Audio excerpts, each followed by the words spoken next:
Why should everyone watch Korean dramas? My short answer is they are amazing. That's it. I guess I can go now. Just kidding. While I'm sure there has to be an exception to the rule, in general, all of the dramas I have stumbled across, whether they've been past dramas, more recent dramas, I have found that they are, as a whole, very well written. They star amazing actors and actresses.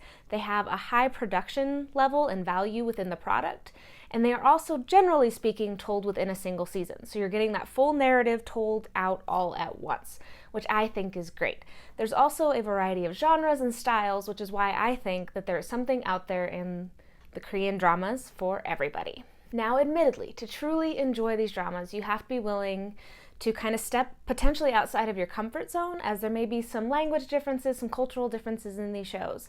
But I feel personally by doing so that you really broaden your horizons, and it's actually a really enjoyable experience.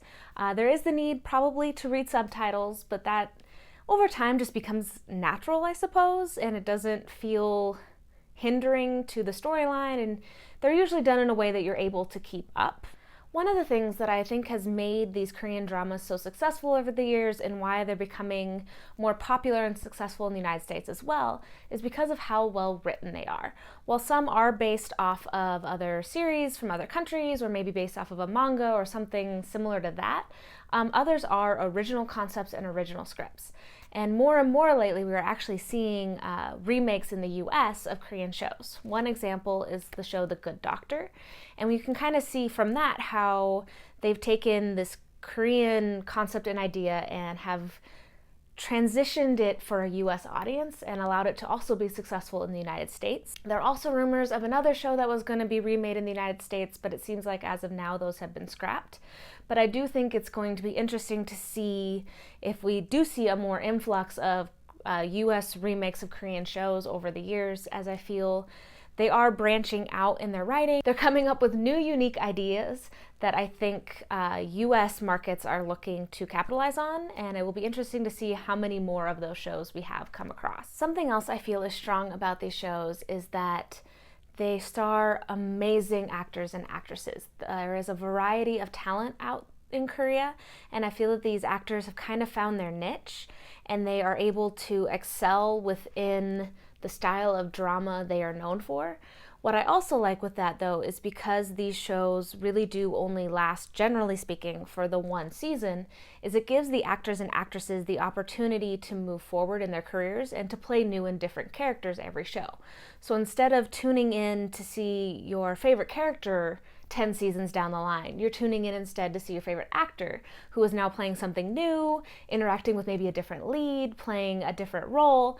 And I think that's kind of a cool experience as a viewer, and it allows the creative team, whether it's the actors, the directors, writers, etc., to kind of branch out and explore new opportunities and new content, and to grow from that. And I think that's kind of a cool aspect of these dramas, and I really have enjoyed getting to see my favorites in different roles. I think one key example I have of that is actually the actor Gong Yoo. He was in a more recent drama back in 2017, which I will be talking about in one of my upcoming videos, Goblin, the Lonely and Great God. But he was also many years ago in a drama called Coffee Prince. These two characterizations are not quite polar opposites, but are very different and very unique. And so I think it's fun to be able to see your favorite actor, and he's one of my favorites, take on these different roles and be successful in that, and not be kind of pigeonholed into one character and never be able to be seen outside of that character for the rest of their careers. So I think that's a benefit for the actors. Along with that, and with that ever-changing and constantly fresh TV shows being on air, part of that is the level of production value. I honestly feel it's more comparable to our film industry than it actually is comparable to our cable television, because a lot of these shows are using effects and graphics and going to different locations more along the lines of what we do with our films than what we do with our TV. So I think it's in some senses hard to compare the two, and they are very different and unique things, but I do think looking at them both, they each have their benefits, and they each are able to cater to their audience in the most effective way.